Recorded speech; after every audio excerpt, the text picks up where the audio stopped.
Hey y'all, welcome back to the channel. It's been a minute. I hope y'all have all been doing great. Today what we got for you is the top 10 best Rockstar Games protagonists ever. Now, this list I've narrowed down to just 10 from every Rockstar game. There's tons of Rockstar games. These are just my favorites. They're in no particular order, and I really want y'all to just kind of chime in with me on this video and let me know down below in the comments who are your favorite Rockstar Games protagonists. Now, I will say that for the Grand Theft Auto series, because there are tons of Grand Theft Auto games, I chose 4 protagonists that are my favorite and included them in this video. The rest are outside of the GTA series. I also took to the YouTube community section on my channel and asked y'all guys who is your favorite protagonist, and we got a ton of good feedback. Thank y'all for that.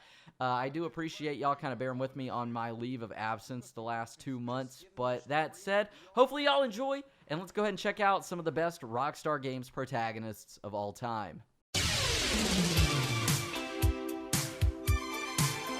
Number 10, Max Payne. Now, the Max Payne series comprised of Max Payne 1, 2, and 3 are probably in my top 5 best video game series of all time. Everything about the Max Payne series is captured so perfectly, in my opinion, from the very drab, dreary cutscenes to the subtitles to the weird things and phrases that Max Payne says. It's all so perfect, especially with bullet time, just jumping in and going flying through the air in slow-mo and taking out enemies. It's very awesome. And even in Max Payne 3, it's crazy how the Max Payne series just evolved from being an undercover DEA agent, former NYPD detective, to going to Sao Paulo, Brazil, and being a hitman, in a sense, or a hired goon. I think that's what Max Payne says. But Max Payne lives like a very depressing life. His wife and child were killed. Max Payne takes out like the Russian mafia bosses, crime lords, drug families, all that stuff. Even in the comic books for Max Payne, if you didn't know there's a comic book, it kind of explains the history about Max Payne. In the 70s, he was raised by an alcoholic drunk dad who killed his mom. Then his dad died a few years later, and Max Payne was an orphan growing up. So this guy's lived a very depressing, sad life. But throughout the series, we get to know this character, and he's overall just very amazing. Number 9, Trevor Phillips. Now, I'm going to go ahead and throw this out there that Trevor Phillips, in my opinion, is the best character or the best protagonist out of the 3 that we have in Grand Theft Auto 5. And there's so many reasons why. Trevor's all over the place. There's not really one adjective that you can really think of to describe Trevor. He's enigmatic, he's crazy, he's insane, he's psycho.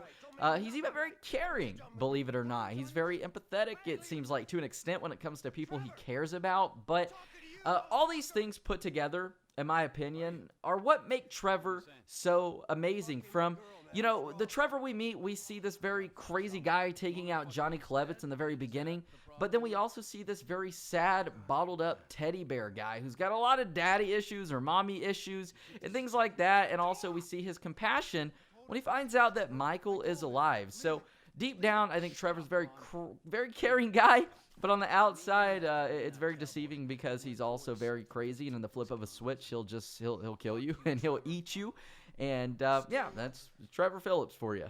Number 8, James Earl Cash. Now, this may be a character some of y'all may not be familiar with because he is the protagonist of Manhunt, one of Rockstar Games' most brutal, gory, gruesome game series of all time. They received a lot of flack for this game, and I believe it actually got pulled from the shelves in some countries for just being too dang gruesome. Now, James Earl Cash, like I said, is the protagonist of Manhunt 1, and well, when we start playing Manhunt and dive deep into the story, James Earl Cash is a rather emotionless and completely fearless guy throughout most of this game. However, he does display some sympathy when he does see members of his family killed in one scene.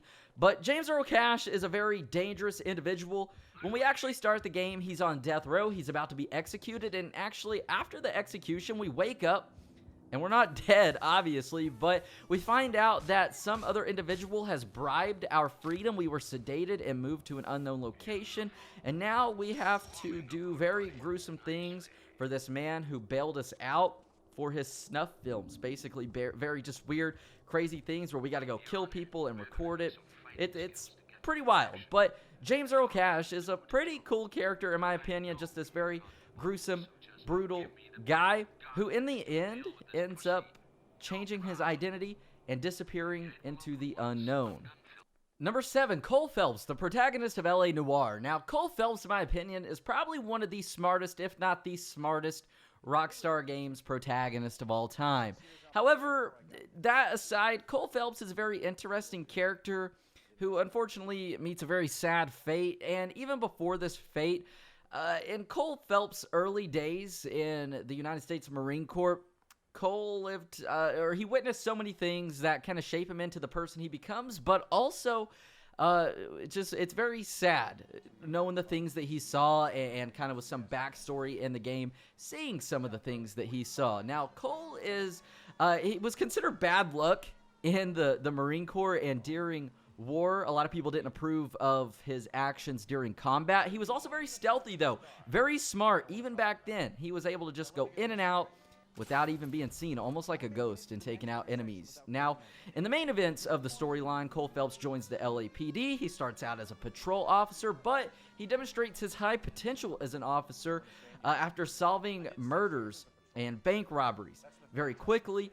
efficiently, and just getting the job done. He then gets promoted to a detective. Later on, he gets promoted to homicide. And then later on, he's reassigned to the Vice Squad, and then he gets demoted. And then we reach the end of the game, where obviously I'm not going to spoil this if you haven't played LA Noire, even though it's 8 years old now. You need to get off this video and go play it. But Cole Phelps is a very, very down-to-earth, very smart, and very interesting Rockstar Games character. Number 6. Tommy Vercetti, one of the coolest GTA protagonists of all time. Tommy Vercetti is introduced to us in the year 1986 after serving a 13-year prison stint.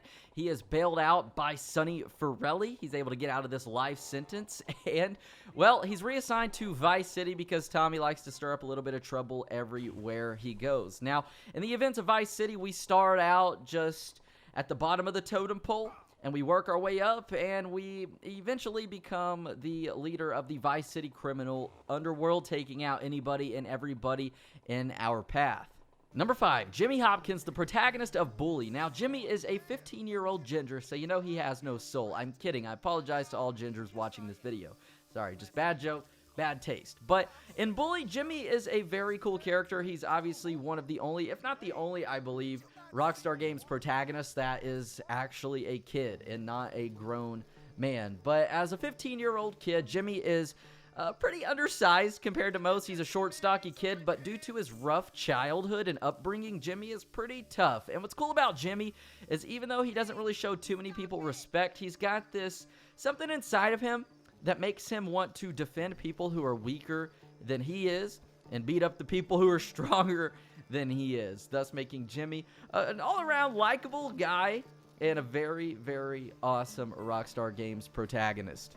Number 4, CJ, probably everybody's favorite GTA protagonist of all time. There's so many things about CJ that's really cool. CJ's story is a bit different than most Grand Theft Auto stories. CJ pretty much starts from the bottom and works his way up to having everything, but his reasons for doing this isn't for revenge necessarily. It isn't for just monetary gain. It just kind of happens. He's kind of just thrown into this and just kind of goes with the flow, it seems like, until he makes his way to the top.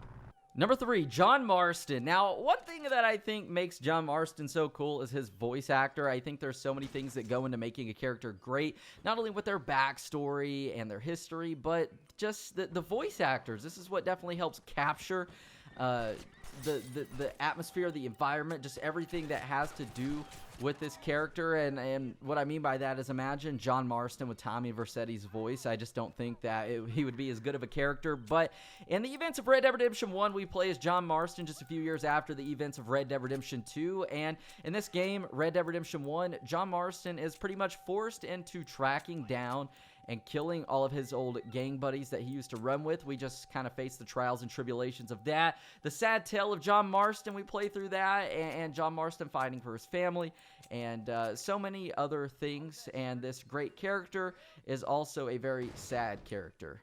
Number 2, speaking of sad characters, we've got Niko Bellic, a man who comes to Liberty City to see some big American titties promised by his cousin, is actually here on a mission of revenge. And we play through the sad tale of Niko Bellic, who's troubled by his past in the war, hunting down that one person who's responsible for him feeling this way, and overall just working his way up through the top, getting betrayed, going through so many different things. The events of GTA 4 and the story of that game and Niko Bellic is captured perfectly. It's just such a very depressing vibe, depressing atmosphere, but also very, very interesting. And I think that's what makes Niko Bellic such a great character. All of those things combined. Number 1, we have Arthur Morgan. We can't forget Arthur Morgan, and this is the most recent protagonist to be added into the list of Rockstar Games Protagonists. As amazing and cool as Arthur Morgan is, obviously without spoiling anything, he does have a very sad fate and just a sad life and a sad backstory. Arthur Morgan is a very melancholic character, very down-to-earth guy, it seems like, and just throughout the events of Red Dead Redemption 2, from the start to the end to kind of the backstory and things that we don't see in this game, but that we hear from Arthur Morgan, you can tell this guy carries around a lot of sadness on his shoulders, but he is a very devout, he's a very loyal character and member to have in the gang, and overall, all these things combined without getting too deep into everything makes Arthur Morgan a very, very awesome and one of my favorite Rockstar Games protagonists of all time. But with that said, that's actually my top 10 favorite Rockstar Games protagonists of all time. Be sure to let me know what yours are down below in the comments. If y'all did enjoy this video and want to see more Rockstar Games on the channel outside of GTA, be sure to give it a thumbs up. Let me know what you think down below. I read through every single comment. Consider subscribing if you haven't done so yet. And with that said, I'm Zach Cox. Thank y'all for tuning in, and I hope to see you in the next video.